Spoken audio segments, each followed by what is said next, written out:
curious, do people even need CV now if their LinkedIn is properly updated? What's the use of having a Yeah, CV? that's a great question. This is something which came up when I was in that association as a panelist. What typically happens, obviously, every company is different, but what I've generally found is people. Let's say someone says to me, "Diet, can you recommend somebody?" Okay? The first thing they normally say to me now, when the olden day, पुराने ज़माने में वो कहते थे, इसका CV भिजवा दो, जो आपका कोई recommendation है. If you could forward me that person's CV. Now what happens is, Diet, do you know the LinkedIn profile?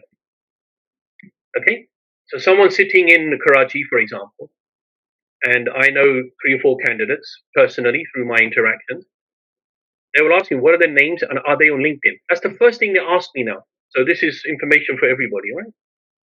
Then they go check the LinkedIn profile. If they like what they see, then they typically ask for the CV. Okay? Then they ask for this. They look for base information. The LinkedIn profile is half decent. वो क्या देखते हैं, वो क्या interested है, उनको पता होगा. They have their own search engine, right? What they look for. And how to write a good LinkedIn profile. This is something, I think you should maybe find someone who's an expert on that. I do know enough to explain, but maybe you want to get a pure expert, which I can help you find. Then they ask for the CV. So LinkedIn is important as almost like a taster.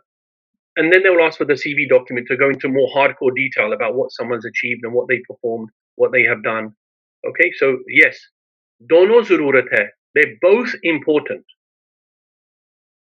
For example, my nephew, he used to work for PwC, and he was headhunted by a big consulting group similar to McKinsey. He was found on LinkedIn. They first checked him on LinkedIn, then they contacted him, asked for his CV. Then the process started for interviews and everything. So there's a real life example of just not that long ago. It's very common. If you ask a lot of people, they initially get contacted through LinkedIn, and then things develop from there.